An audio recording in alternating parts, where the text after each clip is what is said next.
붙잡고 이용해 주시기 바랍니다.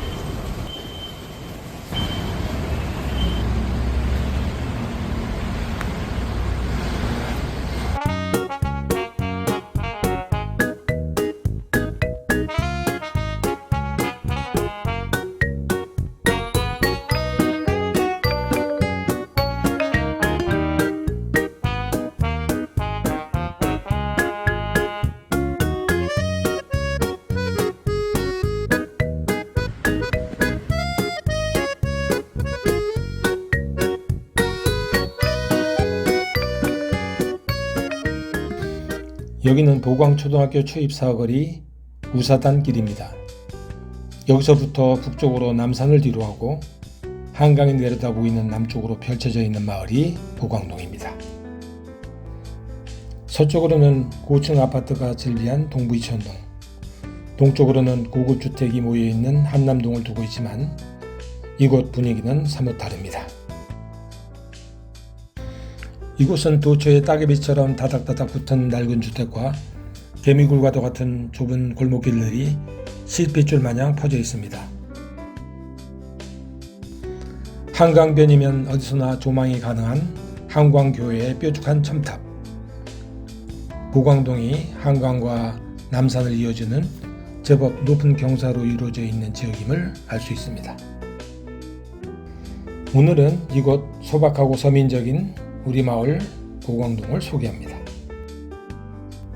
보광동의 유래는 신라 진흥왕 때 세워진 보광국사가 세운 절인 보광사에서 비롯된 것으로 전해집니다.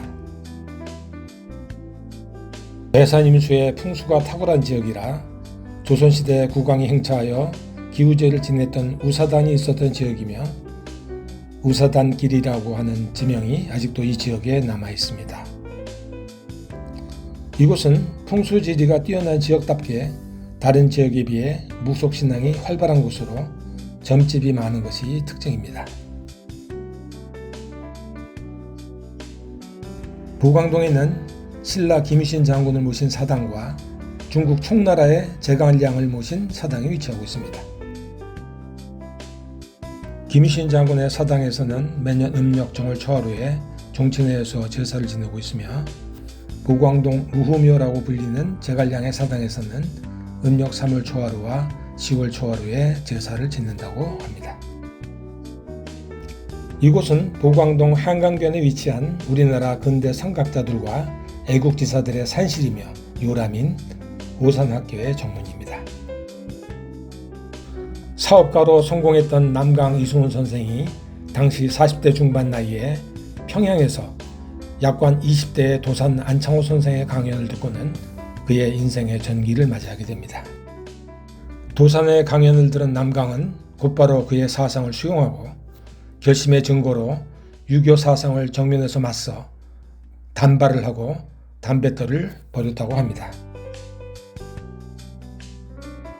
남강이 사제를 털어 1906년 평안북도 정주에 세운 오산학교가 바로 이곳 오산중고등학교의 전신입니다. 독립운동가이며 교육자인 남강이 세상을 떠난 후 말지한 해방. 그 이후에 북한 공산정권에 저항하여 그들의 탄압을 받아 피난 시절 한때 부산에 자리를 잡았다가 1956년에 용산구 보광동에 정착해서 오늘에 이르고 있습니다. 초창기 교사로는 춘원 이광수, 다석 유영모, 고당 조만식, 작가 연상섭, 시인 김옥 등이 있으며 단재 신채호가 역사를 가르치기도 했습니다. 오산학교가 배출한 졸업생 가운데는 주기철 목사, 광복군 김홍일, 한경직 목사, 김소월 시인, 그리고 그의 스승 김옥, 함석헌 목사, 그리고 화가 이중섭 등 수많은 애국지사와 인물들이 있습니다. 학교 정문 가까이에 설립자인 남강 이승훈 선생의 흉상이 있고 교정에는 개교 100주년 기념비 그리고 이 학교를 졸업한 성각자들의 기념비와 시비들이 세워져 있습니다. 이곳은 한때 마포 종점에 견줄만한 보광동 종점이 있었던 자리입니다. 1950년대부터 이태원 한남동을 거쳐 서울 도심지역 그리고 삼각지를 거쳐 보광동으로 되돌아오는 버스 노선의 종점이었습니다. 종점은 사라졌지만 오밀조밀한 가게들이 밀집한 이곳 사거리에서는 아직도 종점의 흔적들을 찾을 수 있습니다. 종점 사거리 근처엔 종점 숯불갈비처럼 상호명의 종점이 들어간 가게들이 아직도 남아 있습니다. 보광동 종점이 있던 사거리 주변에는 주민센터, 우체국, 파출소 등 관공서가 모여 있고 상권도 제법 발달했습니다. 이곳 보광동은 이미 일찍부터 국제화된 풍경을 느낄 수 있는 이색적인 동네입니다. 이웃한 이태원으로부터 이국적인 도시 풍경이 이어지고 국내 최초의 유일한 이슬람 사원이 이웃에 자리 잡고 있습니다. 이슬람 종교 음악에 취해 모스크 근처 거리를 걷다 보면 마치 내가 지금 중동의 한 도시를 여행하고 있는 듯한 착각에 빠집니다.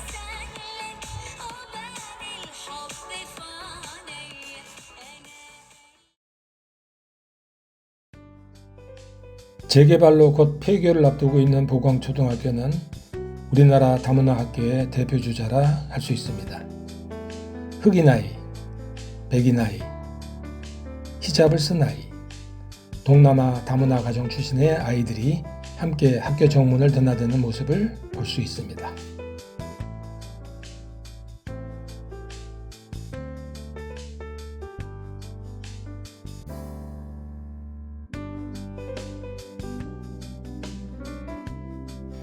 그런데 이 다채롭지만 서민적인 이 마을이 급격한 변화의 시대를 맞이하고 있습니다.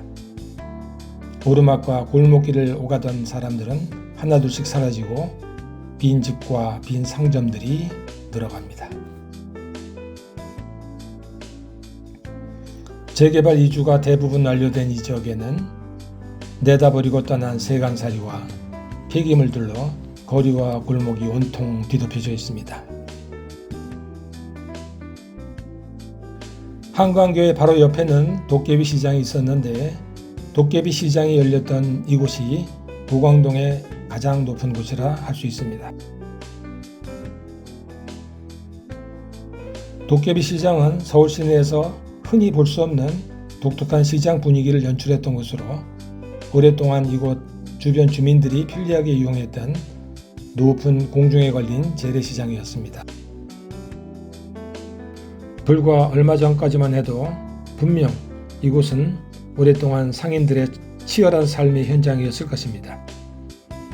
흡사 백기를 들고 퇴각한 패잔병들이 사라진 이곳에는 온통 처절했던 전투의 흔적들이 도처에 흩어져 있습니다.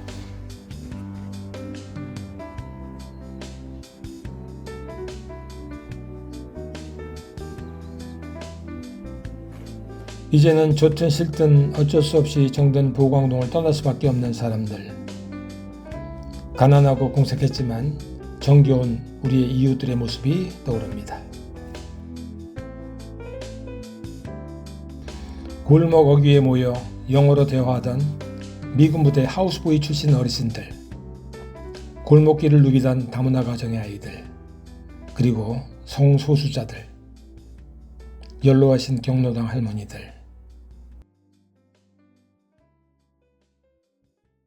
삶의 터전인 곳곳에서 살기 위해 발버둥 쳤던 그들이 이제 상처와 다양한 추억들을 남기고 이곳을 떠나고 있습니다.